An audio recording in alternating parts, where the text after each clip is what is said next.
this coming? Or it's gone? But I missed it. When is your birthday? 17th, 16th, 18th.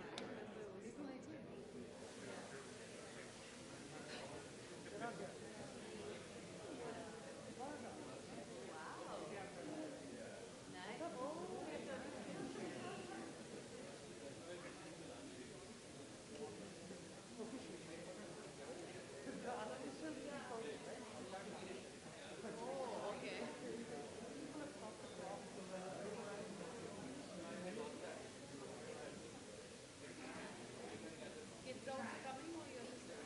Oh, nice, everybody.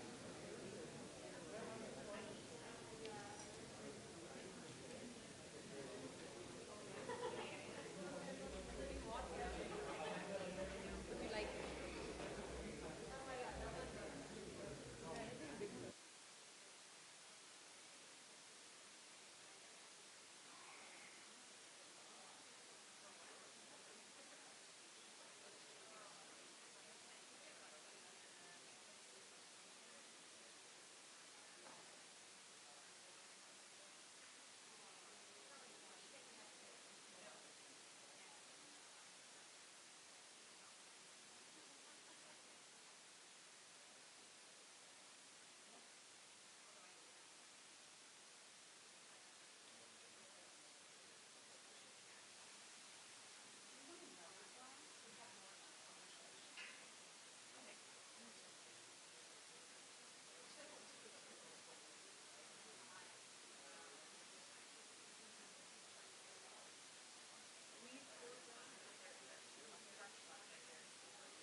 Well, good afternoon, everyone.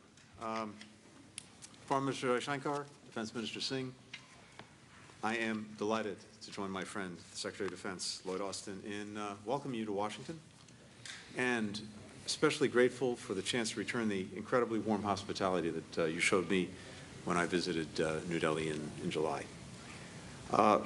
This meeting today marked the fourth U.S. India 2+2 Ministerial Dialogue.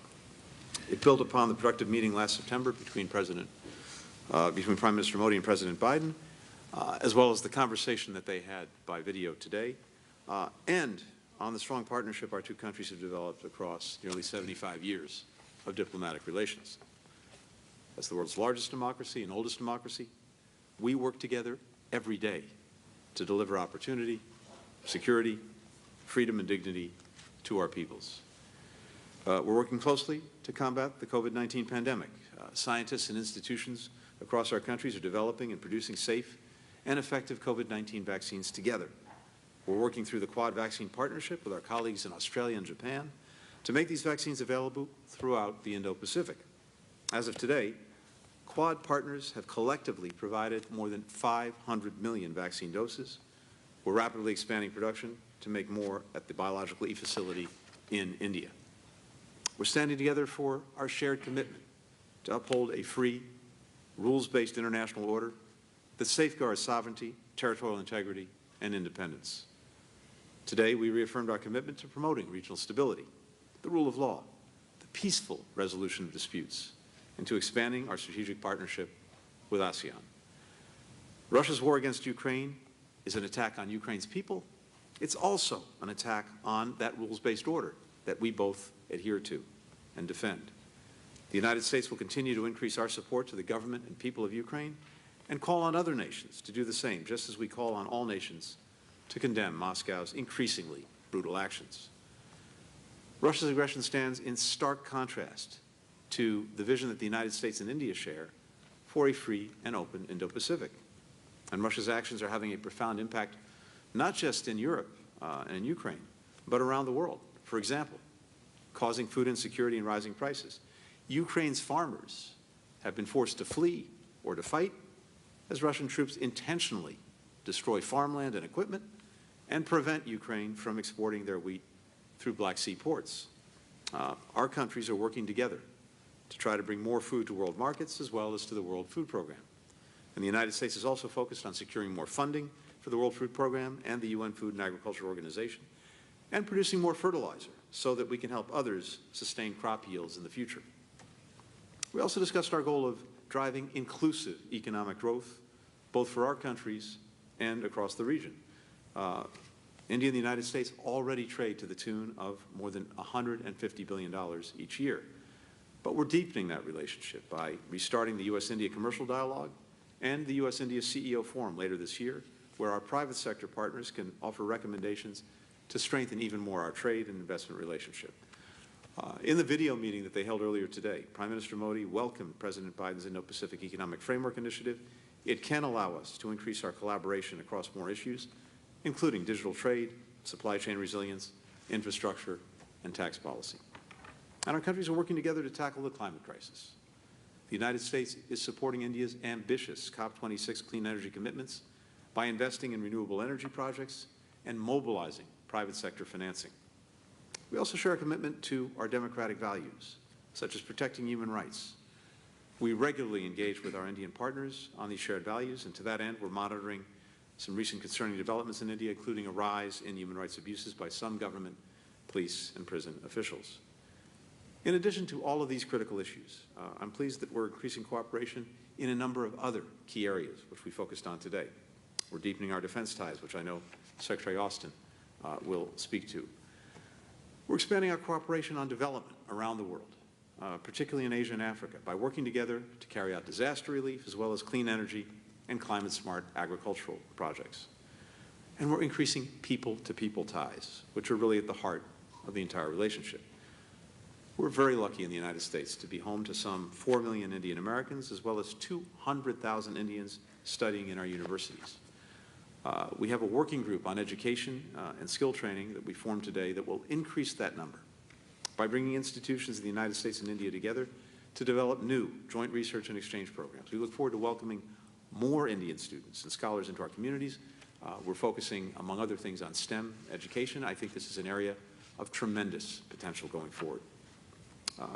Let me just say in conclusion that very soon after our countries established diplomatic relations some 75 years ago, Prime Minister Nehru came to visit the United States. President Truman met him on the tarmac of the airport.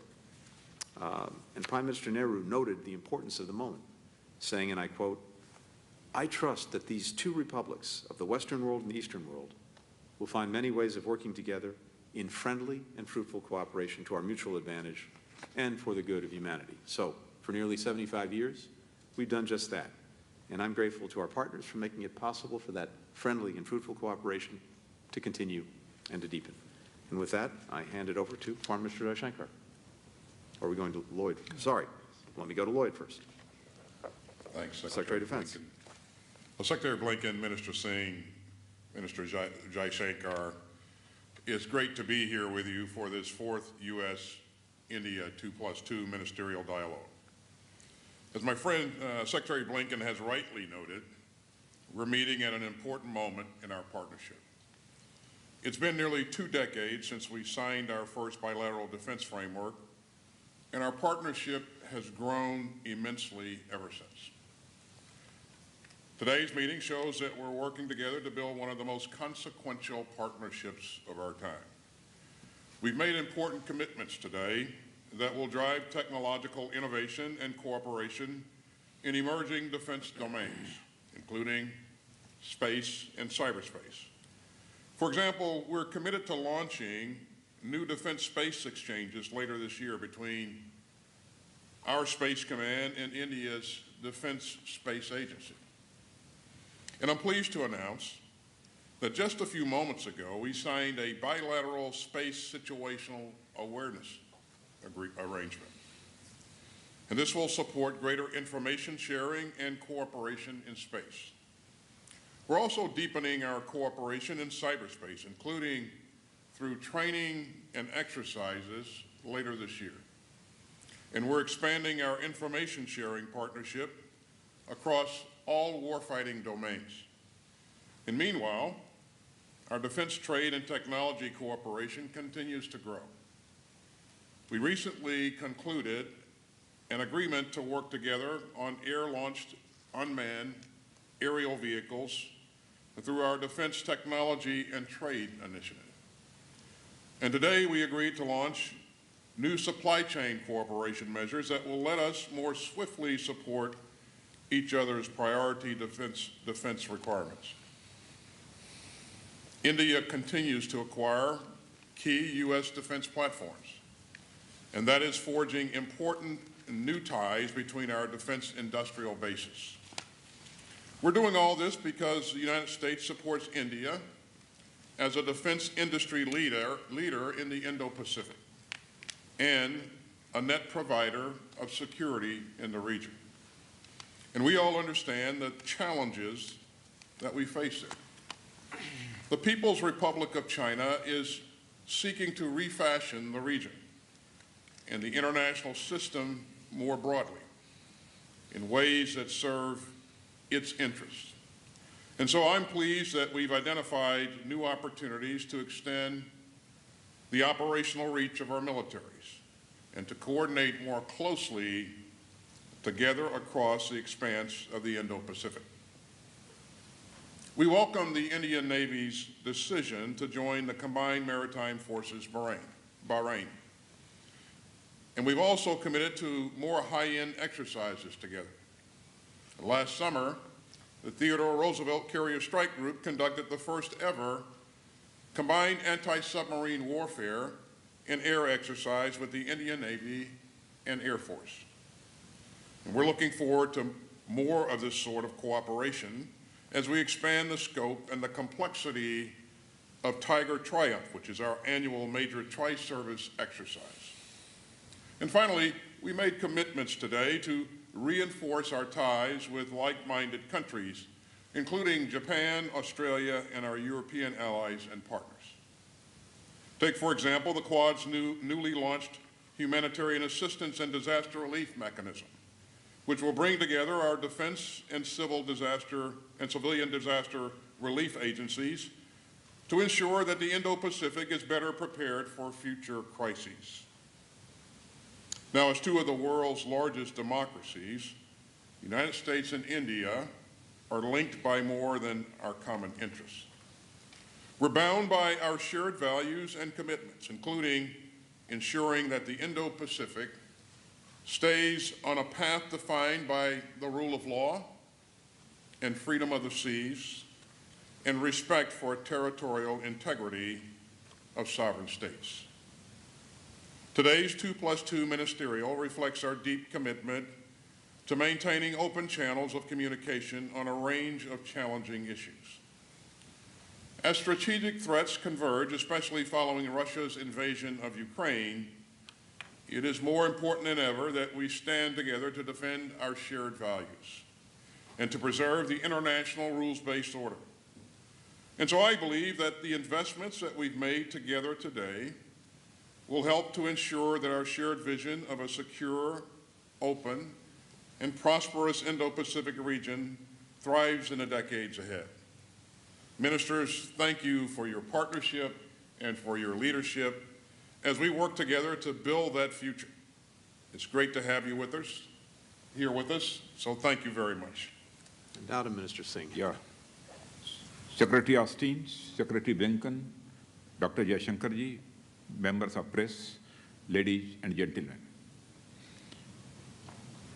मैं secretaries और उनके delegation और उनके staff के साथ जो हमारे बेहतरीन इंटरेक्शंस हुए हैं उसके लिए मैं उनको धन्यवाद देता हूं। मैं उन्हें तहे दिल से हमारे बाइलेटरल रिलेशंस को लेकर कमिटमेंट के लिए भी मैं उनकी very appreciative of their comments. In the past, it shows that our relationships have expanded in scale, and we have had very meaningful talks this morning. It will help in the momentum and in also expanding and taking it forward. Both the nations are common and complementary, and we have shared goals which we would like to achieve, and we also have the shared will to achieve it. We have tried to see that we have talked on very many different aspects, and it's a very unique thing that as two big democracies of the world, we've had conversation on all the issues, and our views converge on each. And we hope to have a free, open, and inclusive rule-based order, which is a common vision that is shared by both the nations. Our partnership is based on Indo-Pacific, and we want to create peace and prosperity in the Indo-Pacific region. During the meeting, we also discussed about our neighbors, and we tried to make sure that our assessment is also shared. During this talk, we have talked about counterterrorism and talk about how this has been used against India. During our comprehensive engagement, we have had very comprehensive results, some of which are as follows, which would like to talk. The Department of Space and U.S. Department of Defense space situational awareness agreement यह भी संपन्न हुआ है। आने वाले समय में defence space और डिफेंस आर्टिफिशियल इंटेलिजेंस डायलॉग्स के बारे में एग्रीमेंट। तीसरा, कई अन्य इनिशिएटिव्स और एग्रीमेंट्स जो कि डिस्कशन फेज में हैं, उनमें सार्थक प्रगति हमारी मिलिट्री इंगेजमेंट्स के स्कोप और डेप्थ को और बढ़ाने को लेकर हुई है, और इस पर हमारी सहमति भी बनी है। पैंडेमिक के बावजूद हमारे मिलिट्री टू मिलिट्री एक्सरसाइज में भी काफ़ी बढ़ोतरी हुई है, और हमें इस बात की बेहद खुशी है कि भारत ने बहरीन में स्थित मल्टीलेटरल कंबाइंड मैरीटाइम फोर्स को एसोसिएट पार्टनर के रूप में ज्वाइन किया है। ये हमारे पश्चिमी इंडियन ओशन में रीजनल सिक्योरिटी कोऑपरेशन को यह मजबूत बनाएंगे। हम काम कासा के इम्प्लीमेंटेशन और बेका के प्रभावी ऑपरेशनलाइजेशन की दिशा में भी प्रगतिशील हैं। हमने रक्षा, साइबर, डिफेंस साइबर और स्पेशल फोर्सेस की फील्ड में और सहयोग बढ़ाने की भी बात की है।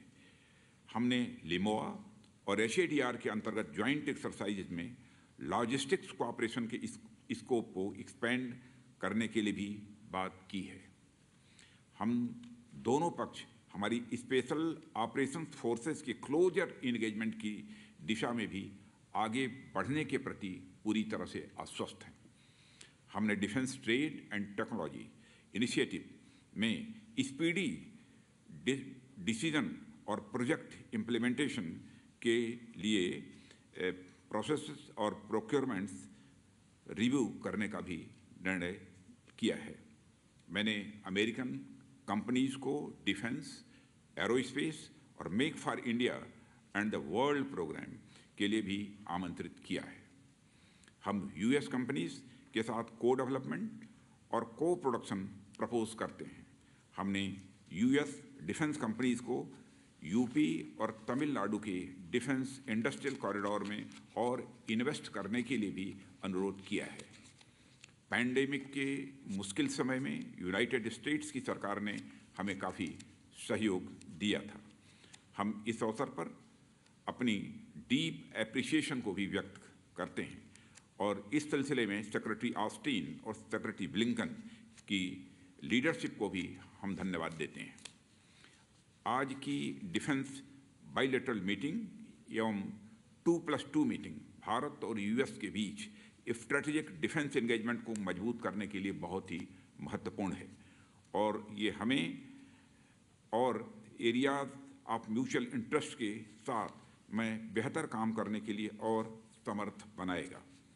हमारा बढ़ता सहयोग ग्लोबल कॉमन्स को फ्रीली एक्सेस कराने के लिए और शांति और सुरक्षा को बनाए रखने के लिए भी यह महत्वपूर्ण होगा। मैं एक बार फिर से सेक्रेटरी ऑस्टिन और सेक्रेटरी ब्लिंकन को उनकी गर्मजोशी और इंडिया यूएस पार्टनरशिप को और बढ़ाने में महत्वपूर्ण सहयोग देने के लिए धन्यवाद देता हूं। हमने दोनों सेक्रेटरीज को म्यूचुअली कन्वीनियंट टाइम पर अगले 2+2 मिनिस्ट्रियल डायलॉग के लिए भी आमंत्रित किया है। धन्यवाद।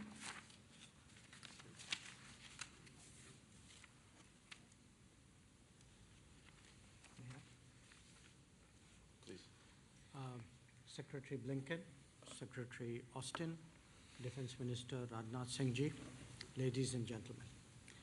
It's a great pleasure to meet all of you at the conclusion of a productive and substantive 2+2 ministerial today. Earlier in the day, we participated in the virtual summit of our leaders, and we also met departmentally. These meetings are taking place at a time when the global order is facing multiple challenges and stresses. Obviously, a good part of my meeting with Secretary Blinken in the morning went to the ongoing conflict in Ukraine that has many ramifications. Even countries far away are worrying about energy security, food security, commodities prices, and logistics disruption. Now, this comes on top of the consequences of the COVID-19 pandemic with which the world has been struggling for the last 2 years. Quite apart from public health concerns and its economic impact, this has raised awareness about the need for reliable and resilient supply chains. Autonomously, the nature of globalization and the usage of technology has brought to fore concerns of trust and transparency. How to ensure a free, open, and inclusive Indo-Pacific was also on our agenda today. We spoke of developments in and around Afghanistan that have made their ripples felt well beyond. Our conversations also covered recent happenings in the Indian subcontinent. Strategic partnerships like those between India and the United States are built through shared interests, common values, and constant nurturing. It is natural that each of us will bring to the relationship our particular perspectives, experiences, and priorities. But when there is a mutual appreciation of the significance of our ties, there is also a desire to better understand each other's thinking. Our dialogue today, I believe, has helped in that regard. The report card of our bilateral cooperation is an impressive one. Defense Minister has already spoken of the great strides made in the field of defense and security. We also partner closely in counterterrorism and maritime security, making the world a much safer place. The integrated perspective that we brought to bear in this 2+2 format only underlines the gains made in different domains in recent times. The economic side of the story is particularly significant. Both trade and investment are steadily growing. We have had discussions today on both of them, as also on connectivity, infrastructure, digital issues, climate action, and energy. Our shared activities in space, science and technology, and health are also noteworthy. We see our cooperation as having a larger relevance for the Indo-Pacific. The bedrock of our relationship, as you would all agree, is its human element. It could be the students who come to universities, the flow of talent that defines our knowledge partnership, or indeed the technology and business relationships which promote innovation. They're all examples of the human bridge that connects our societies so uniquely. I look forward to highlighting this aspect tomorrow at an event in Harvard University, where I would have the pleasure of speaking along with Secretary Blinken. In a changing world, India-US ties have not only kept pace, but actually emerged as a major contributor to global peace, stability, and prosperity. This is not just the weight of our expanding partnership, but also the impact it makes on addressing global issues. Our vaccine cooperation can enhance its affordability and accessibility. Our B2B and G2G dealings can contribute to better connectivity and reliable supply chains. Our climate collaboration is underlined by the United States joining the International Solar Alliance and co-chairing the Coalition for Disaster Resilient Infrastructure. Challenges in the Indo-Pacific have also been a particular focus of our discussions. We appreciate the attention and energy devoted by the United States to the Quad. Its elevation and intensification in the last year benefits the entire Indo-Pacific. Indeed, the Quad has emerged as a powerful force of global good. So let me sum up our discussions in 3 broad points. 1, it has helped us today to strategize on mitigating the volatility and unpredictability that the world is currently experiencing. That will be naturally reflected in our policies. 2, it has encouraged us to think together on long-term challenges, especially in the Indo-Pacific. And 3, it has energized our collaborative endeavors to build what is emerging as a key bilateral relationship of our times. Thank you. We'll now turn to questions. We'll take 4 questions, alternating 2 questions per delegation. We'll start with Rosalind Jordan of Al Jazeera English.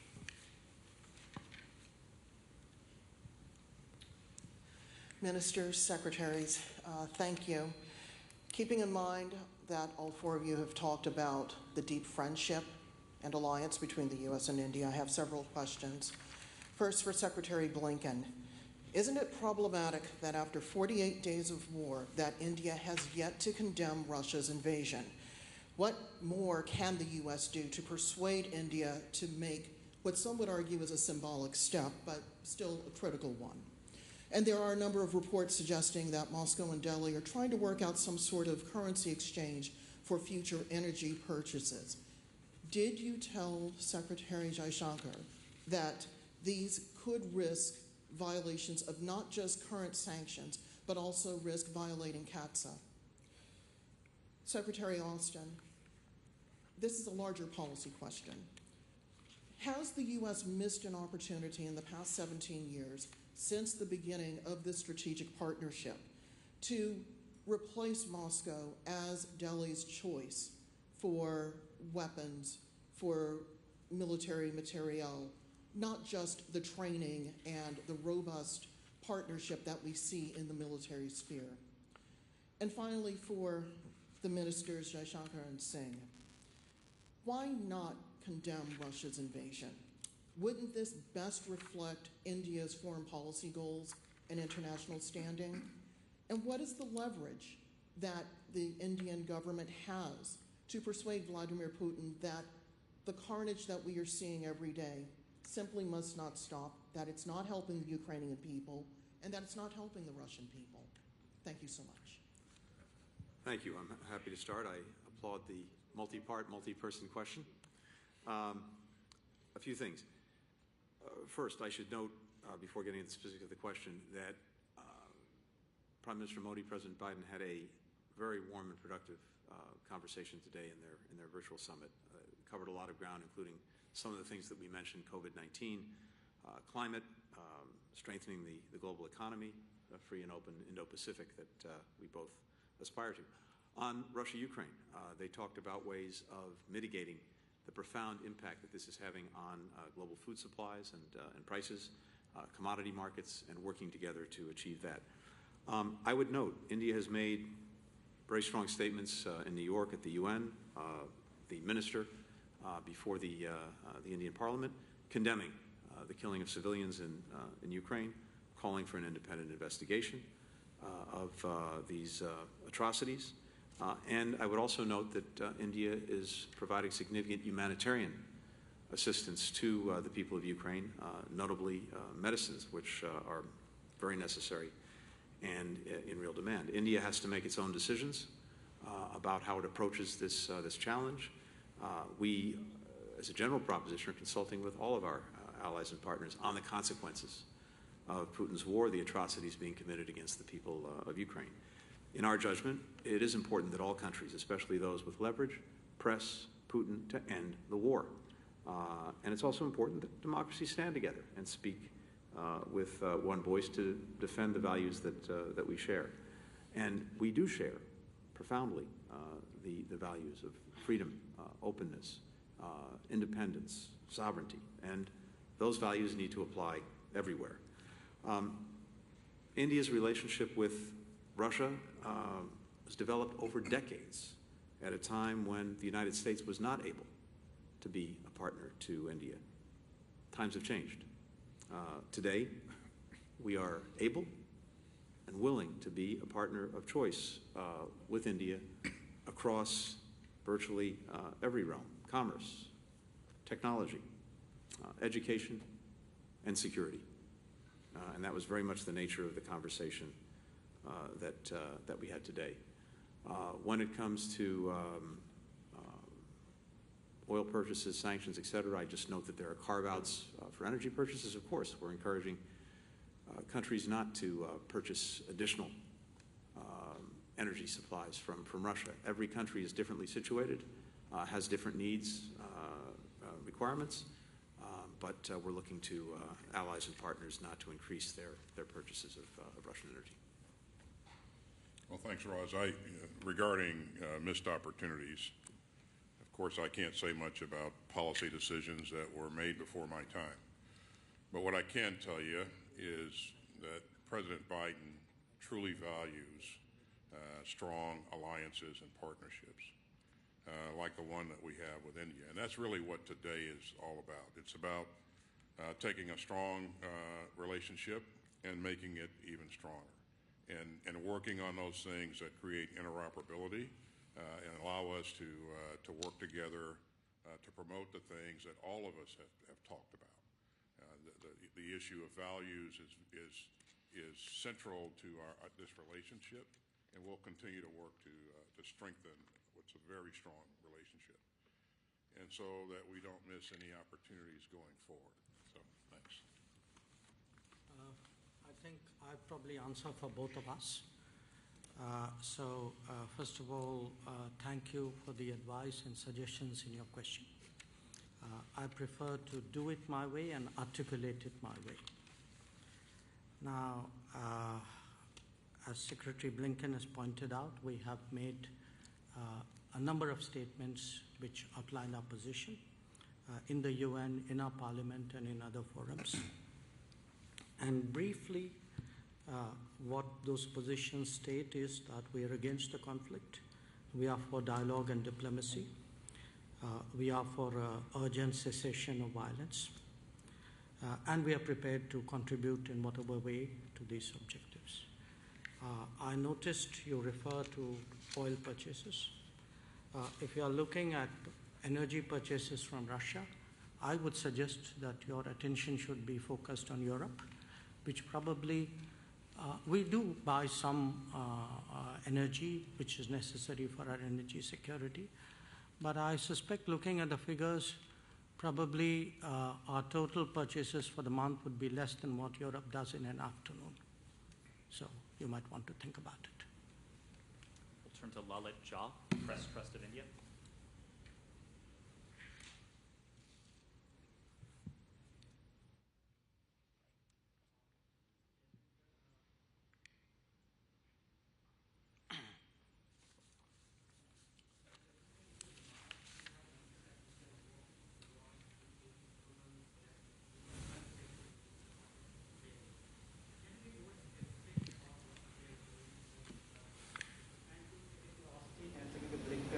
India being a tough neighborhood, seeking to diversify its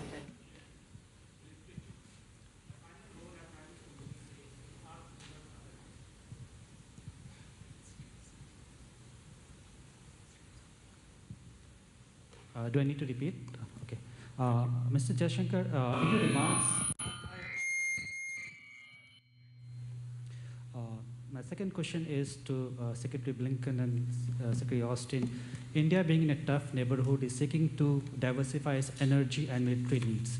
As Prime Minister Modi says, the final goal is Atmanirbhar Bharat, which also means self-reliant India, and this includes energy independence. You know, US has played a key role in India getting food security through Green Revolution. In that context, my question to both of you is, what the United States is offering to help India achieve this goal in the field of both energy and military? Thank you.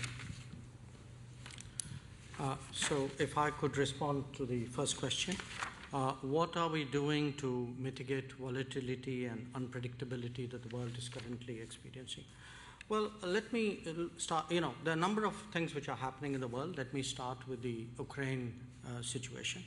I think part of what we are doing is to press for a cessation of hostilities, which I think everybody would agree would mitigate matters and clearly make the world less unpredictable. We are also addressing the humanitarian situation. In fact, we have, the Ukrainians have been in touch with us especially for the supply of medicines. We have already provided humanitarian relief to Ukraine, to some of the neighbors, and even as we speak, a shipment of medicines is being delivered or will be delivered very soon to Kiev. We have discussed the economic consequences as well. I mean, we are looking at it ourselves, but we've discussed it as partners. I think a big concern we have, and not just we, I think the world has, is of energy security, of rising prices, of increasing premiums, of limited supplies. So today you have to understand it is a legitimate concern of countries to ensure their energy security. But an equally big worry, which is emerging, is of food security. There are concerns across geographies of societies who are importing wheat or sugar or other foodstuff out of the conflict region. So we have discussed today, not just us, but I think the subject also came up in the virtual summit between Prime Minister Modi and President Biden about what could India do to stabilize the global economic situation. And we are quite willing, and in fact we've already started responding to the need for greater food supplies, especially wheat most of all, but to some degree sugar as well.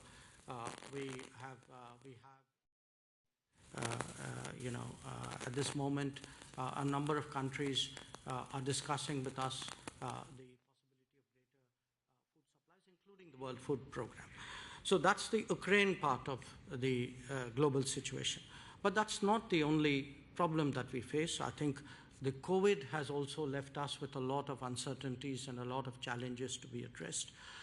Again, I think part of it is how do you construct more reliable and resilient supply chains? How do you increase trust and transparency? How do we work together on critical and emerging technologies like 5G? And again, we discussed an Indian initiative called Performance-Linked Initiative, which would incentivize manufacturing in India. And I think it's very much in American interest to support it. We also spoke about how we could work together to help with the global health situation. How do we get a shot in every arm? How do we increase the distribution of vaccines? And the other issue, again, which has added to global uncertainty is Afghanistan. And how do you stabilize the region? How do you, again, provide humanitarian assistance? We are, as you know, in the middle of providing 50,000 tons of wheat. How do you deal with the terrorism concerns that the world has in the Security Council, in FATF, etc.? And I would say, in a way, in terms of mitigating and stabilizing, the Quad itself is a great stabilizer. So that too is part of the contribution we are making towards a better world, and making that contribution in large measure through a partnership with the United States. You want to start? Yeah, and so the question was, what are we offering to India in support of its defense security, I think was the question. As you heard in our earlier statements, we're working closely with India on a range of priorities to support India's security and its role as a net security provider. It's a leader in the region, and it actually exports security to the region, and we're grateful for that. Some of the things that we talked about, as we stated in our opening statements, information sharing, deeper cooperation in space and cyberspace, liaison exchanges, continuing to work together more frequently and in exercises, but also exercises of increasing complexity. So we're working with India on a number of things, and we think these things will add tremendous value to the region in terms of security. And on the last part of the question on energy, first let me say what we're seeing across the board is that the Russian aggression against Ukraine is having profound impacts not only on the people of Ukraine, the brutalization of the country, but it is having global impacts, including, as we were talking about, on food availability and prices, and also on energy. And we've seen significant increases in price there as well. One of the important steps that President Biden took was to proceed with a coordinated release from strategic petroleum reserves that will continue over the next, for the part of the United States, over the next 6 months to ensure that there is adequate energy on world markets, both to have an impact on availability as well as on price, to deal with the disruptions caused by the Russian aggression. I think if that aggression stops, if the conflict stops, it will have a positive impact, both on energy availability and prices, as well as on food availability and food prices. More broadly, though, India is the third largest consumer of energy in the world. It's a big place, a big market. Electricity demand is projected to double by 2030. We've dramatically increased our own energy trade with India, diversifying its energy sources. Our energy exports to India now total about $11 billion a year. Ultimately, the most effective way to satisfy this growth, the needs of the Indian people, the Indian economy, is, of course, to honor the climate goals, the ambitious climate goals that India has set, including particularly the expansion of renewables. And again, I point you to the very important commitments that Prime Minister Modi made at the COP26. We are committed, for our part, to partnering in India's clean energy transition, and this needs to be a partnership. We have a responsibility, a historic responsibility, as well as a current responsibility in trying to make sure that we're helping to make available the technology, the financing, the support to help countries make that transition, to adapt, to build resilience in dealing with climate change, and making sure that adequate supplies of energy are reaching their people. There's a long-standing strategic clean energy partnership that is co-led by our Department of Energy, the Ministry of Petroleum and Natural Gas in India. That is deepening cooperation on energy efficiency and next-generation fuels. And we have the Quad.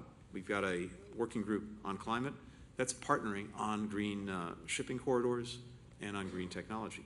Here at the State Department, our own Energy Bureau has done a lot of work, including collaborative studies with Indian researchers on the most economical decarbonization pathways.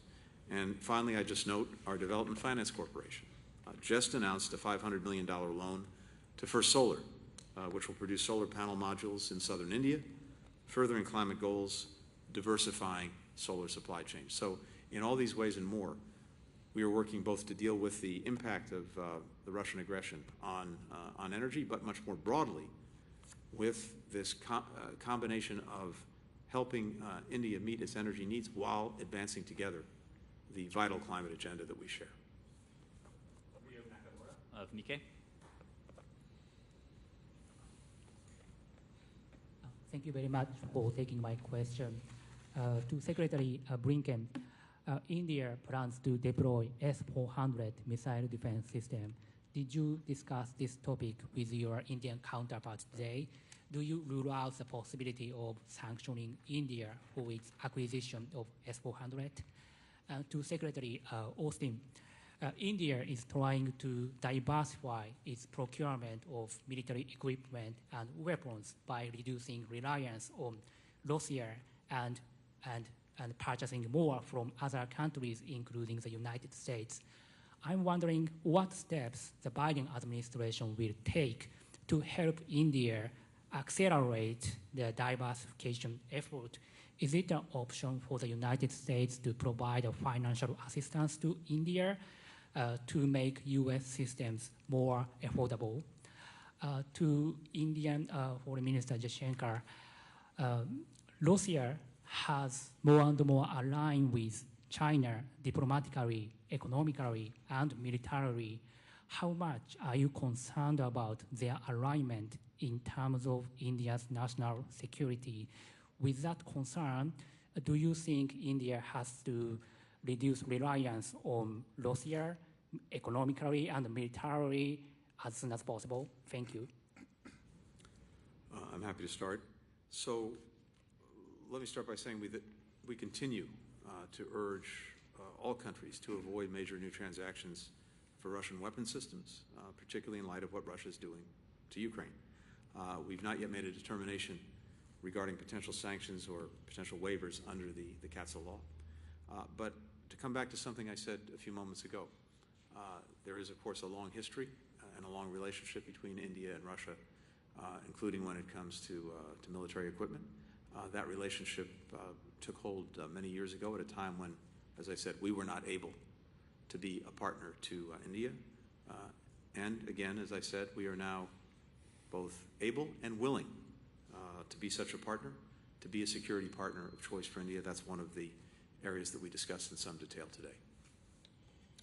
On the issue of future systems, we are engaged in active discussions with India on how to best support their modernization needs.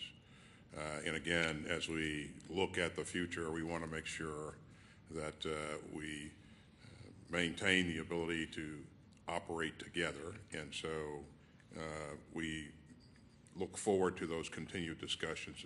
And it also includes a range of options that would make our systems more affordable. So this is work that will continue going forward, and again, look forward to continuing to have them as a strong and reliable partner. Well, this seems to be my day to get a lot of advice and suggestions from the press, so thank you for joining that. But look, we watch what's happening in the world like any country does, and we draw our conclusions and make our assessments. And believe me, we have a decent sense of what is in our interest and know how to protect it and advance it. So I think part of what has changed is we have more options than we did before. I will look at us today. We are standing here for a 2+2 with a substantial defense collaboration which has happened in the last decade, which we have been discussing how to take forward. And this wasn't an option which was there for 40 years before that. So the world is changing. The world will keep changing. What we have to do in our profession is to watch it and see how your interests are best advanced in that. And I just want to pick up on the last, not this question, but the previous question which Secretary Blinken answered on the energy side, which is, given our energy security concerns, again, I don't want this whole subject to go off on a sort of a political note. Every country looks at its best options, and I think today an expanding India-US energy relationship, which by the way didn't exist some years ago. If my memory is right, you are the second largest LNG supplier to India, I think the fourth or the fifth largest crude oil supplier, a big partner in the renewable side, including the agreement which Secretary Blinken just mentioned. So we have, there is so much more going on in the world today, and a large part of it is really to fully explore the opportunities between India and the United States. We'll take a final question from Pranay Upadhyay, ABP News.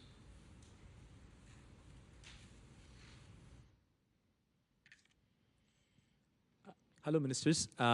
My first question is directed to the Defense Ministers. रक्षा मंत्री जी, सबसे पहले तो आपसे जानना चाहेंगे कि भारत और America के बीच में major defence partnership agreement sign होने के बाद आगे इसका क्या रोड मैप हो सकता है, इस पर आज आपकी क्या बात हुई और अमेरिका किस तरीके से भारत के रक्षा आधुनिकीकरण में भूमिका निभाने के लिए तैयार हुआ है? And my question to Secretary Austin, in the recent past, we have seen that the U.S. military supply to countries like Pakistan has been used against Indian interest. So when you say that U.S. is ready to forge greater defense cooperation with India, how have you assured India for the greater solidarity and safeguarding the Indian interest? And which are the critical and emerging technologies U.S. is ready to offer India to strengthen the India's defense and security interests? And to Secretary Austin, India's neighborhood right now is going through a deep economic distress, especially in countries like Sri Lanka and other small countries in South Asia. How U.S. is trying to cooperate with India to have a greater stability in the region as far as the economic stability in the post-COVID world? पहले मैं reply करना चाहूँगा कि जो आपने ये कहा है कि भारत और अमेरिका के बीच रिलेशंस को लेकर, तो संबंध में मुझे कहना है कि भारत और अमेरिका के बीच एक स्ट्रेटजिक रिलेशनशिप है, क्योंकि दोनों एक दूसरे के स्ट्रेटजिक पार्टनर हैं। और मैंने यह आग्रह किया है अमेरिका से कि अमेरिका आकर भारत में यहाँ पर फोकस करे विशेष रूप से को डेवलपमेंट और को प्रोडक्शन पर। यहाँ की जो OEMs हैं वो भारत में आएँ, उनका स्वागत है, क्योंकि भारत ने का ये एक निर्णय है मेक इन इंडिया और make for the world. Bharat को यदि हम सेल्फ रिलायंट बनाना चाहते हैं तो। So we're proud of the fact that today India has in its inventory a number of platforms that have, we believe, and I think my colleagues would affirm, that have performed very, very reliably. And so today what we talked about was how we're going to increase our sharing of information, how we're going to deepen our cooperation in space and cyberspace. And again, I think, space and cyberspace are two warfighting domains that we want to make sure we continue to develop our own capabilities, but also help our partners to develop capabilities. And I think those are the types of things that I think will cause us to be dominant in any battle space. So, we really look forward to developing this relationship a lot more, and also continuing to work together with our counterparts here, our colleagues in high-end, complex operations. And that's how really you strengthen that trust and build on capability. So. And just on the challenges facing the region, this was very much a subject of our conversations today and an ongoing conversation. Let me say a couple of things about that.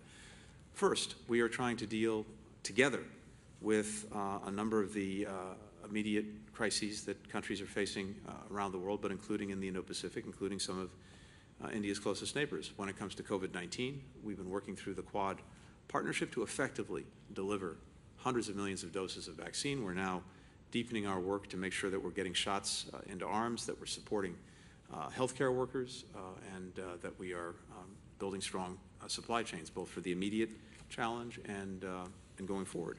Similarly, we talked about this earlier. We're very focused on the impact that the Russian aggression in Ukraine is having on food prices and food availability, and that affects countries in the region as well. India is taking steps and looking at additional steps when it comes to making food stocks more widely available. We're doing the same. We're increasing financing to the World Food Program, the Food and Agricultural Organization. We're looking at what we can do to incentivize the increased production of fertilizers so that even as we get beyond this year's crops, as people are thinking about next year's, yields can be sustained and won't decrease, which would further interrupt supply and raise prices. So in all these areas, we're collaborating together. Similarly on energy, as we just discussed.